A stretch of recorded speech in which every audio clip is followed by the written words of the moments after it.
Autistic people often start working on something that feels fun and productive, but really, it's just harming them. Take Fortnite for example. I was 14 years old in 2018 and I bought my first Battle Pass. In front of me was presented a 10-week timetable of Season 4, and these were all the cosmetics you can achieve.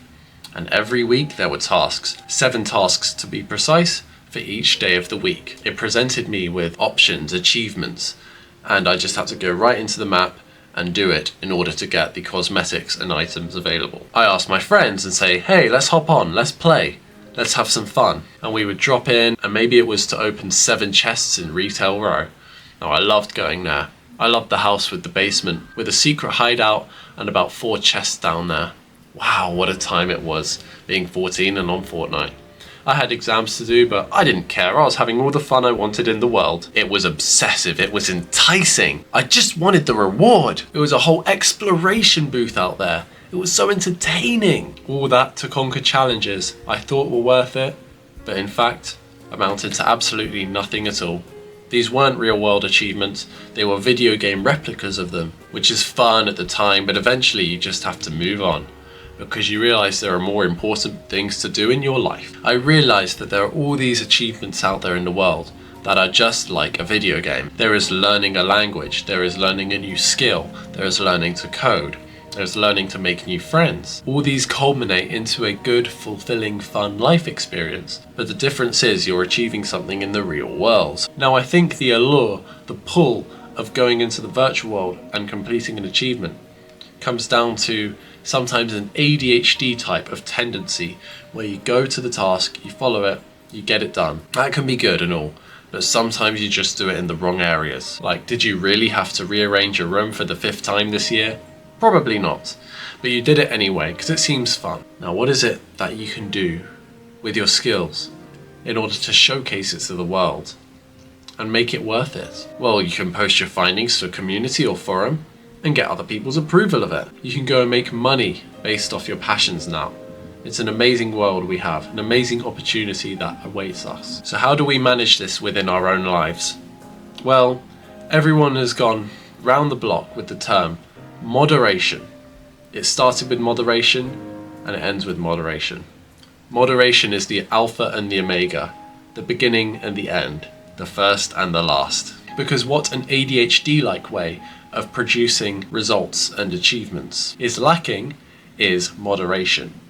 Moderation is the balance in life. Now, you can alter this however you want, but a lot of people are not moderating their life with the healthy amount of dopamine, cheap pleasure, instant gratification activity like video games.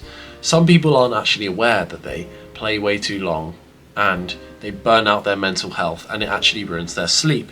Now there's nothing more important in this world than diet and sleep and how you go about life with that, like with your exercise. There are certain choices that you have to make and they need to benefit your life in a good way. How can we take moderation into this? Well, I think a good rule to use is the 80-20 principle.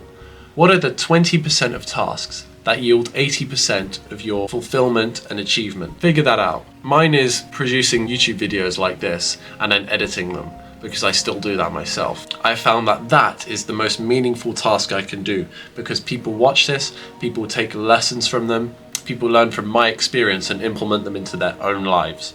And that is great. I want to see this channel grow and help loads of others. Now imagine the wider implications of that.